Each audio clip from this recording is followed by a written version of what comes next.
Loki, o deus das histórias, não é o caso. Como é que a história dessa série deixa o universo cinematográfico da Marvel engatilhado para as guerras secretas? Porque Kang teve o que queria, mas é outro multiverso? Ravonna Renslayer tá viva? Já viu que a gente tem muito o que conversar sobre o episódio final de Loki.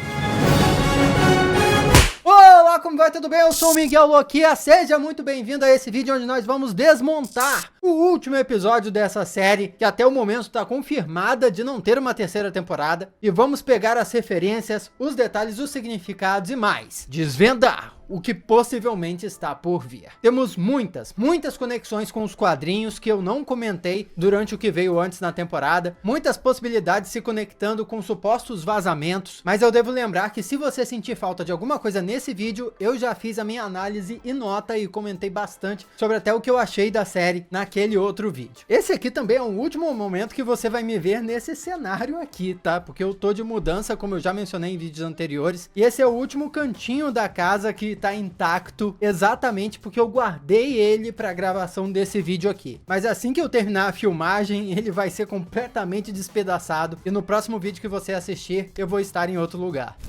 Glorioso Propósito é o nome desse episódio e também da primeira temporada, que na época tirava onda com a frase que ele disse lá no primeiro filme dos Vingadores, assim que chegou na Terra. Numa entrevista ao Jimmy Fallon, o Tom Hiddleston contou como no episódio 1, o Mobius mostrou pro Loki que essa expressão dele, Glorioso Propósito, era uma falácia, já que na vida que ele acabou vivendo na linha do tempo sagrada, ele não teve glorioso propósito nenhum, acabou morrendo nas mãos do Thanos, sem nunca conseguir sentar em trono nenhum, realmente destinado a perder. E o ator também contou como nessa série, o Loki, vendo aquilo tudo, teve a oportunidade de redefinir esse propósito glorioso dele, aprendendo sobre os seus erros e escolhendo novos caminhos. Ou seja, a série é sobre segundas chances, e não um looping perfeito. Glorioso Propósito pode ser o mesmo título do primeiro episódio, mas aqui tem um significado totalmente novo, já que a série também foi a oportunidade da Marvel poder consertar esse personagem, dando a ele um fim bem mais digno. Vamos combinar. Porém, esse ciclo imperfeito da jornada do Loki também pode lembrar o Ragnarok, onde o fim dos deuses é o começo de uma nova era e que pode sempre se repetir dependendo da interpretação. Sim, segundo a mitologia nórdica, após o Ragnarok, o mundo é refeito, e o Loki é uma das causas disso tudo. Olhando para a série, dá para se considerar o fim da AVT e de várias ramificações da linha do tempo como uma espécie de Ragnarok, que foi causada pelo Loki, ou pelo menos por uma das variantes dele, que é a Sylvie. Falando num ciclo de destruição, isso remete diretamente ao que aconteceu com Loki nas HQs. Até a época do cerco nos quadrinhos da Marvel, o personagem Loki era o mesmo desde os anos 60, tendo passado apenas por poucas transformações. Porém, naquele período dos quadrinhos, ele se deu conta que estava preso em um looping, onde nunca vencia, quase que uma maldição. E para quebrar aquilo, ele fez uma trapaça com Hela, a rainha de Hel, para que se ele morresse, ele não fosse pro submundo, mas sim renascesse. Assim, naquela época dos quadrinhos, ele deu um jeito de morrer e adivinha, renasceu. Bem como um jovem garoto querendo ser bom, foi a era do Kid Loki nos quadrinhos, que inclusive se juntou aos Jovens Vingadores por um período, e depois teve até uma fase bem emblemática chamada Loki, Agente de Asgard, onde ele teve que enfrentar um eco do seu passado, que é uma versão dele própria, só que mais velha e completamente maligna. Basicamente, o que o Loki se tornaria se não escolhesse um outro caminho. É muito curioso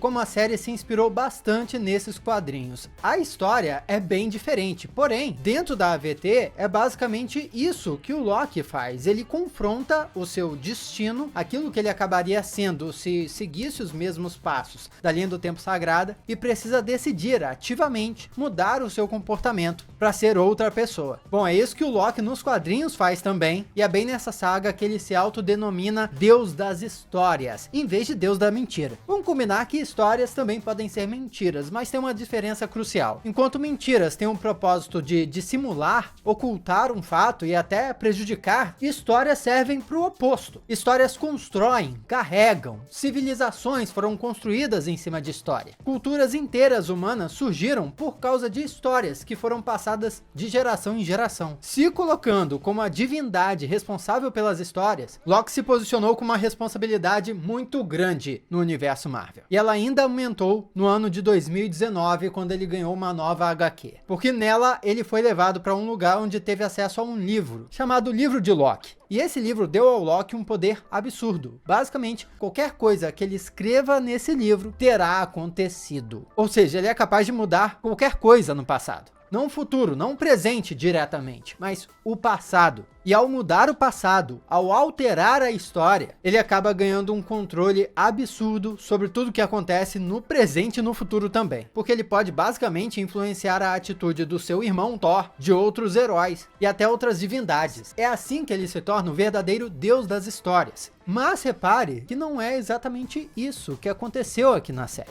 Embora no fim do episódio anterior ele tenha dito que pode reescrever a história e realmente viajando no tempo, ele mudou os acontecimentos ao reviver eles incessantemente, a posição do Loki no fim da série não foi de continuar fazendo isso. Então ele pode até ter exercido uma adaptação desse poder por um período do episódio final, mas ele terminou a história em um outro posto e a gente chega lá. Tudo isso e nem começamos a falar do episódio em si, por isso já se inscreve aí, faça parte da família Loki, adoraria ter a sua companhia nos próximos vídeos. O episódio começa com a logo da Marvel Studios de trás para frente, já indicando que voltaríamos muito no tempo aqui. E inclusive, os deslizes temporais que o Loki deu nesse episódio foram ainda mais terríveis para ele do que pareceram, porque Loki não só reviveu aqueles momentos algumas vezes, e não só viveu por séculos até aprender todo o conhecimento que o OB tinha sobre as ciências relacionadas à viagem no tempo. Ele aprendeu cada detalhe, cada variação que cada momento poderia ter. Depois de um argumento, aquele que permanece fala pro Loki reviver aquela conversa dos dois por mais 2000 vezes para conseguir entender tudo. E é revelado que o Loki já tinha entendido. Ou seja, o Loki esteve naquela jornada de deslize no tempo, perdido nos seus pensamentos e aprendizados bem mais de centenas de anos, talvez até milênios. A série só não teve capacidade de mostrar isso tudo em um episódio só. Lembrando que Loki é um gigante de gelo criado como um Asgardiano, então ele pode sim, em teoria, viver esse tempo todo. É até curioso que na conversa com aquele que permanece, vários momentos ganham todo um novo significado depois da cena final. Ao ser morto por Sylvie, a variante do Kang fala até logo, e muitas vezes essa fala é repetida no episódio, fazendo parecer que aquele que permanece estava falando era com o próprio Loki. Mas a verdade é que a fala daquele que permanece tem vários sentidos. Até logo é pra Sylvie que ele vai reencontrar no loop temporal. É pro Loki que ele também vai reencontrar. É pra gente que vai reassistir o momento daqui a pouco. Inclusive, após Loki revelar que pode pausar o tempo pra ele, a variante do Kang conta que Loki era o favorito, mesmo quando ele e Sylvie estavam lá. E me faz pensar que talvez aquele que permanece nem tivesse planejado que fosse o Loki especificamente que ganhasse o deslize temporal, mas sim qualquer um dos dois. Tanto o Loki quanto o Sylvie poderiam estar naquela situação, e virou um acaso do destino. Talvez aquele que permanece apenas tenha calculado as probabilidades, incluindo a probabilidade do deslize temporal acontecer, e após infinitas repetições ele acabaria convencendo algum dos dois do seu plano. Afinal, o infinito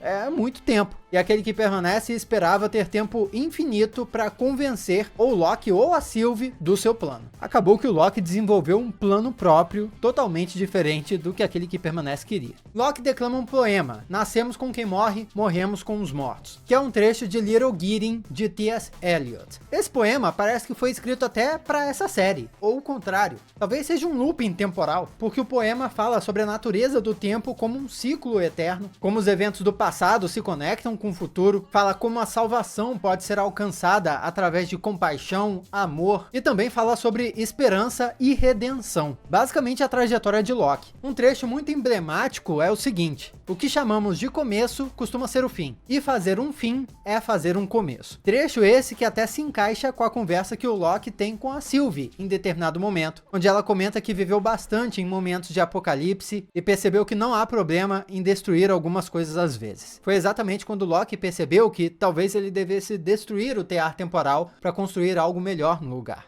Essa é até uma lição pra gente, que muitas vezes ficamos tão apegados a algumas coisas, não queremos nos desfazer, mas pode ser que destruir aquela uma coisa, desapegar daquilo, seja exatamente o que falta para nós darmos um passo além e construir algo ainda melhor.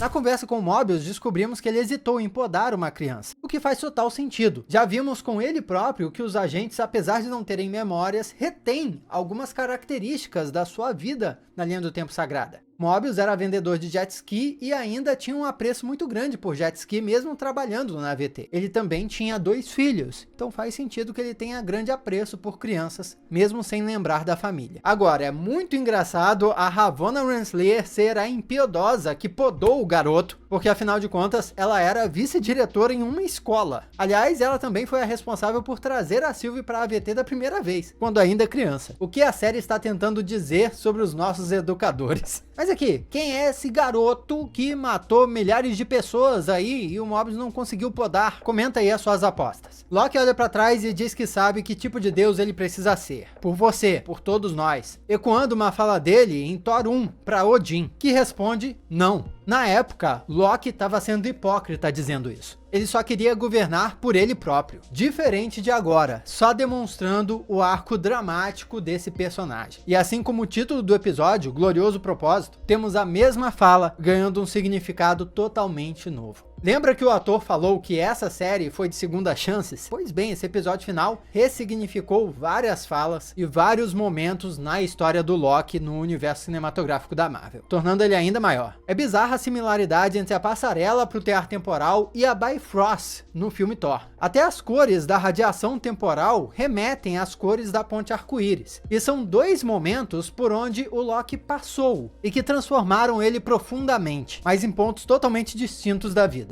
Ele passa por aquele caminho recebendo a radiação que arrancaria toda a sua pele, mas no caso é como se tirasse toda a sua máscara, tirasse tudo que ele fingia ser. Um agente? Não, ele é uma divindade. Vale lembrar que quem troca de pele também é a cobra, uma figura comumente associada ao renascimento, e que também é retratada mordendo a própria cauda na figura do Ouroboros, que também representa o renascimento, e também pode ser associada a Jormungand, que é a serpente gigante que cerca o planeta Terra, mordendo a própria cauda. E em Thor Ragnarok, coincidentemente ou não, o Thor contou de uma vez que o Loki se transformou numa cobra e mordeu ele. Ah, pegadinha! Porque cobras também são associadas a serem traiçoeiras, asquerosas, maldosas. É muito curioso que um animal desse também seja associado a renascimento. E na história e na mitologia tem um simbolismo bem mais positivo. Ao trocar de pele nessa travessia, é como se o Loki voltasse às origens também do significado de cobra, em vez de associado à maldade, associado à transformação. Um pôster da temporada 2 já deu até um spoiler desse novo visual dele. Ele sobe degraus invisíveis como se caminhasse pelo próprio tempo materializado e alcança os próprios restos do palácio daquele que permanece no fim do tempo. O ouro do lugar começa a fluir. Ouro esse que antes servia para colar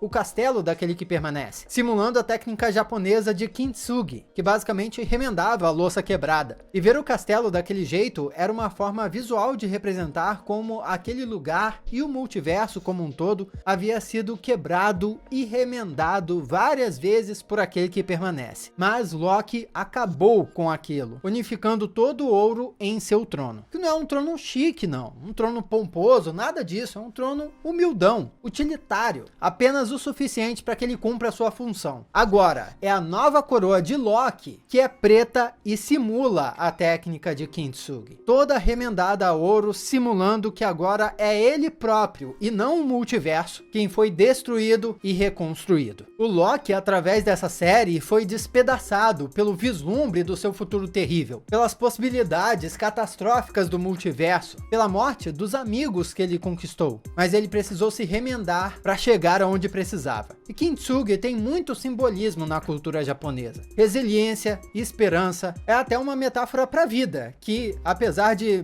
muitas vezes imperfeita, pode ser renovada e manter a sua beleza, mesmo com chamadas imperfeições. Na conversa com Loki, aquele que permanece comentou que cada momento de paz que ele vivenciou só existiu porque aquele que permanece estava sentado lá, sozinho, vigiando. Então foi o Loki que subiu nos restos do castelo dele para assumir esse local. Só que agora em um contexto totalmente novo. Loki cria a árvore, uma mudança radical de algo industrial como um tear. Uma árvore é orgânica, tem vida, é incontrolável. Quantas vezes nós não já passamos na rua e vimos as raízes de uma árvore quebrando a calçada, porque não há concreto que segure a força da natureza. E na representação visual que acabamos tendo, existe uma lógica. Nas raízes mais apagadas, temos talvez o princípio dos universos, onde estariam sem vida. Passando pelo tronco, com o Loki revivendo, impulsionando eles, as linhas se multiplicam em ramificações, em galhos, em proporções infinitas no topo da árvore. Considerando que o tear também funcionava como uma coleira que destruía o multiverso sempre que passava de determinado ponto, o que Loki fez foi reformular a lógica do multiverso para que ele pudesse crescer sem nenhuma restrição.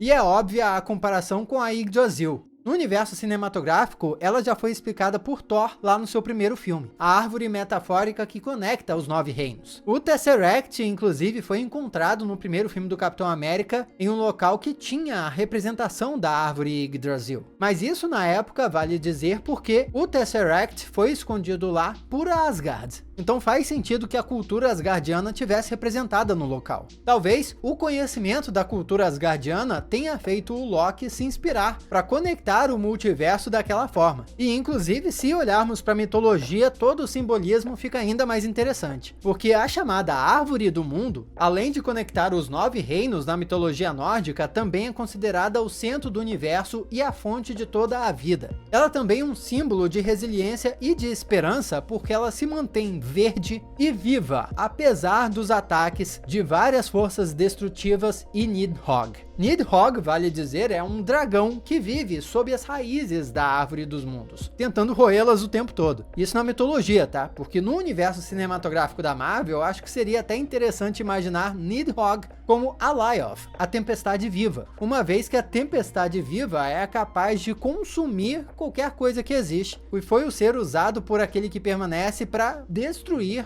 outras linhas temporais inteiras e apagar o multiverso basicamente. Mas como é que o Loki conseguiu executar um feito tão grandioso? Vamos lembrar que Loki passou séculos aprendendo tudo que o OB sabe sobre o espaço-tempo. Aquele que permanece também contou que a AVT é fácil de reconstruir, indicando que provavelmente o tear temporal também era fácil de reconstruir, já que era o coração da AVT. Inclusive vemos até os restos de uma já destruída lá no vazio, onde a Ravonna Renslayer estava. Já vamos falar mais dela. Ou seja, se esse conhecimento era corriqueiro, aquele que permanece devia saber reconstruir o tear e a AVT de cabeça, ou ter o conhecimento à mão. Portanto, quando o Loki olha anotações ali na sala dele, provavelmente entendeu aquelas anotações e elas podem ser equações relacionadas ao multiverso. Assim, quando o Loki diz que vai mudar a equação, temos um total novo sentido. Que equação ele vai mudar? Aquela equação daquele que permanece. Loki não simplesmente muda tudo usando mágica. Ele manipula a realidade usando seus conhecimentos de séculos, talvez milênios. A série é bem casual em mostrar o nível do poder dele, mas na cena em que ele conversa com o Mobius, por exemplo, logo depois da conversa todo o cenário desaparece, como se o universo onde ele estava tivesse sido deletado pelo tear temporal. E depois, na conversa que ele tem com a Sylvie, o cenário inteiro se reconstrói, por pura vontade do Loki, mas as pessoas não. Isso indica que o Loki, naquele momento, tem um controle absoluto de todas as linhas do tempo, sendo capaz de apagá-las ou reconstruí-las a seu bel prazer,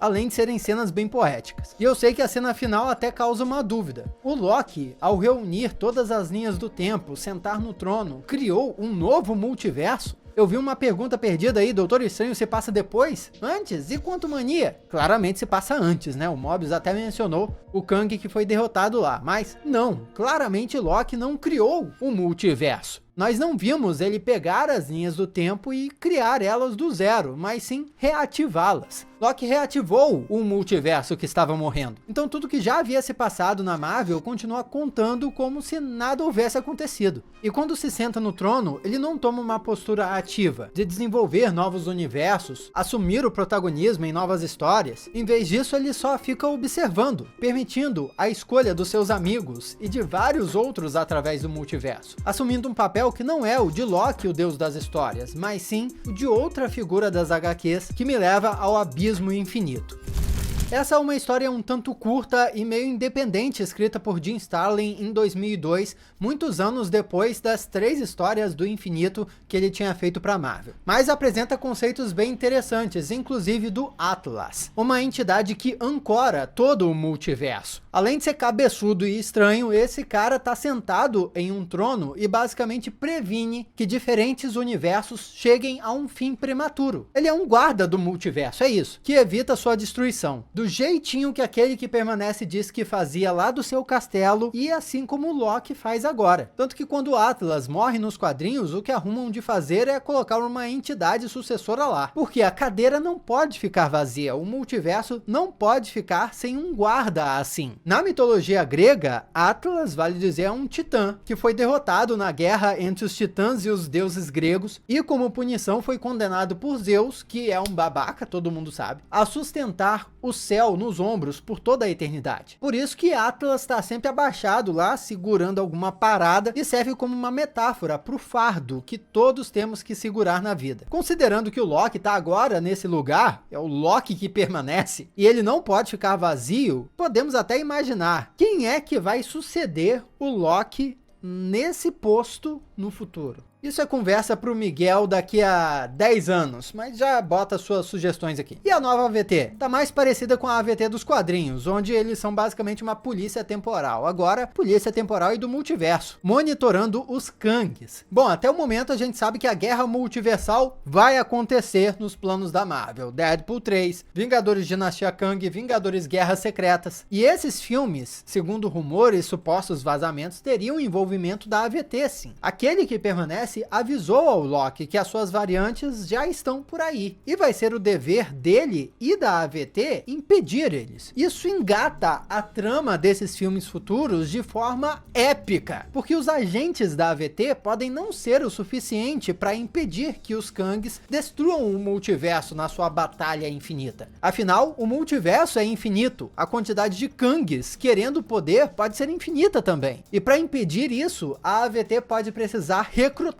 Vingadores multiversais. Isso também pode gerar uma adaptação de Avengers Forever, um quadrinho que saiu lá fora e apresentou o Loki Prime, ou Loki Primordial. Eu fiz um vídeo no início do ano aqui sobre essa história, que mostrou basicamente Vingadores de várias realidades diferentes, inclusive os Vingadores da pré-história, tendo que se reunir para enfrentar um exército de Mephistos e um exército de Doutores Destino. Para impedir isso, o Vingador, responsável pela união de todos os Vingadores, em todo o tempo teve que reunir heróis de todo o multiverso, e esse ser era o próprio Loki. Agora, ali dentro da árvore do multiverso, o Loki tem uma posição privilegiada para, quem sabe, até orientar os heróis caso o momento chegue. Mas eu vou comentar mais de teorias no fim do vídeo. A Senhorita Minutos voltou, reprogramada do zero. É lógico que a Marvel não iria desperdiçar uma personagem tão icônica. O B tá mais presente e não isolado lá na área de manutenção. Aparecem outros personagens com o mesmo uniforme dele, indicando que talvez hajam outras pessoas trabalhando no mesmo departamento que ele estava. A sala de guerra agora parece uma democracia, com pessoas de todos os cargos possíveis lá dentro. Até o juiz Dorminhoco, que apareceu anteriormente, agora tá acordado. Tem um novo manual e também um novo tipo de funcionário, que parece um enfermeiro. Se esse tipo de funcionário já existia antes, me avisa aí embaixo, mas talvez essa função seja totalmente nova, porque agora a AVT não só apaga, poda variantes, mas também resgata. Esse tipo de funcionário pode atuar exatamente ajudando pessoas que estejam perdidas do seu universo a entenderem a sua situação e voltarem para o seu lugar de origem. Mas talvez o mais importante é que agora os funcionários têm escolha. O Mobius pode voltar para sua vida. Me pergunto se aquela sala de tortas de Lima da Pérsia agora tem outros sabores. E apesar da aparente ausência do Loki, no momento em que o Mobius está observando a sua vida mundana, vemos as cores verde e dourado refletindo na lente da câmera. As cores do Loki, demonstrando que o Loki está sim presente naquele universo ali com ele. Está presente em todo o multiverso, só não fisicamente. Mas com tudo que aconteceu, temos que admitir que aquele que permanece venceu, pelo menos em partes. Jonathan Majors já disse em entrevista que uma das principais referências para o personagem foi o Willy Wonka, da fábrica de chocolates. Willy Wonka é um personagem que tinha construído todo um império para ele, mas estava em busca de um sucessor. Vários candidatos candidatos foram convidados para entrar e conhecer a fábrica, mas foram falhando um por um, até que o que parecia menos provável se demonstrou mais digno e se tornou o verdadeiro herdeiro do Willy Wonka, que no fim das contas só estava querendo se aposentar. Bom, aquele que permanece também estava querendo se aposentar. Trouxe candidatos até ele e o candidato menos provável, o Loki, conseguiu a vaga. A questão é que aquele que permanece queria ser substituído, mas mantendo a linha do tempo sagrada como ele gostaria. Que, lógico, aparentemente não queria acabar morto. Óbvio que as diversas variantes dele ainda estão à solta aí pelo multiverso, havendo a possibilidade de alguma delas ainda crescer para se tornar aquele que permanece e dominar a AVT, mas ao fim a série mostrou aquela ceninha do jovem Victor Timely não recebendo o manual da AVT, impedindo que ele crescesse para se tornar aquele Victor Timely que ajudou a criar a agência. Dessa forma, impedindo o surgimento daquele que permanece. Mas vale dizer que o multiverso é infinito. Num universo de histórias infinitas, qualquer possibilidade é possível. Algum Victor Timely pode se desenvolver como um grande gênio inventor, mesmo sem influência da AVT. E ainda tem a questão do próprio Timely que ajudou eles. Ele ainda está vivo na AVT? Vimos o fim de quase todos os personagens, exceto dele. O coitado ajudou a galera até o fim. Será que ele foi podado? Tomara que não. Na série inteira e no universo cinematográfico da Marvel inteiro, apenas o Loki demonstrou ter esse poder de deslize temporal, viajando no tempo e alterando o passado para mudar o futuro. Ou seja, só ele poderia apagar a existência do Victor Timely que nós conhecemos na segunda temporada. E se o fez, causou um paradoxo, porque afinal o Victor Timely estava presente no momento em que ele caminhou até o tear temporal e o destruiu para criar a árvore do multiverso. Por isso, eu acho que aquela cena do jovem Victor Timely é apenas um outro universo, onde ele nunca recebeu o manual. E o Timely adulto talvez continue lá dentro da AVT, trabalhando como um funcionário, sendo observado bem de perto, ou até tenha tido as memórias apagadas antes de voltar para o seu universo de origem, já que isso é uma coisa que nós vimos que a AVT é capaz de fazer. E até é a única solução lógica, né? Vamos mergulhar em mais teorias? Porque com essa nova AVT, muitos podem perguntar, caramba, agora eles podem interceder em qualquer problema que acontecer. Por que que eles não intercederam em Vingadores Ultimato, por exemplo? Ou em Doutor Estranho no Multiverso da Loucura? E eu acho que a resposta é simples. Vale lembrar que a AVT tem acesso a todo o tempo. Então eles, como agência, sabem quando um acontecimento, por mais catastrófico que pareça, vai acabar no futuro. No caso de Vingadores Ultimato, pareceu horroroso, mas no fim das contas os Vingadores salvaram o dia. Então não tinha por que a AVT se envolver lá. No caso de Doutor Estranho no Multiverso da Loucura, foi mostrado que vários universos acabaram. Mas talvez a AVT veja que aquilo vai ser resolvido no futuro, ou então ainda não tenha percebido o que aconteceu, já que afinal de contas o multiverso é infinito. Infinito é muita coisa para documentar, gente. A hora que a AVT começar a perceber o caos que está acontecendo em algum canto do multiverso, eles vão ter que agir. Outra coisa que eu vi alguns comentando na internet é sobre a Joia do Tempo, que era verde. E agora estão associando a cor verde a Loki, que a Joia do Tempo era verde por causa da árvore do multiverso e do Loki ter tido controle do tempo e tudo mais. Uma teoria que pareceu muito viajada, assim, sem chance da Marvel ter tido tanto planejamento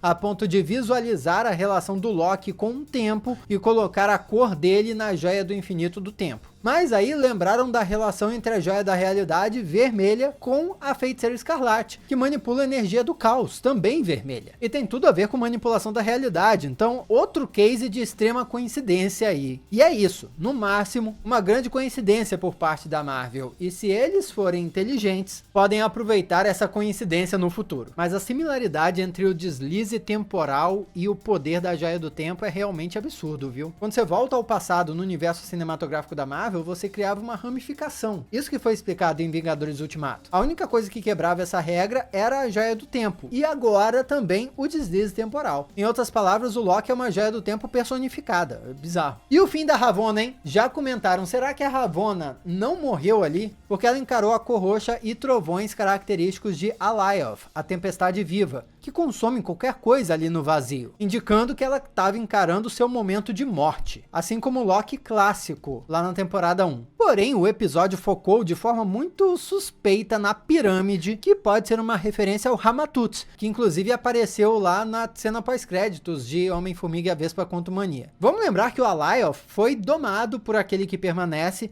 e se tornou a arma definitiva dele para vencer a guerra multiversal. Mas agora que aquele que permanece morreu, a AVT não tá podando mais nenhuma linha do tempo. Então o vazio vai ficar vazio. O Alioth vai ficar fazendo o quê? Vai passar fome? E se outra variante do Kang chegou ali no vazio e domou a criatura? E se essa variante do Kang que teria domado a criatura fosse o próprio Ramatut, sugerido pela pirâmide? Aí seria uma reviravolta, porque assim, Ravonna dominar o Alioth ali sem nada, ela vai fazer o quê? Tirar a gravata e dar uma chicotada?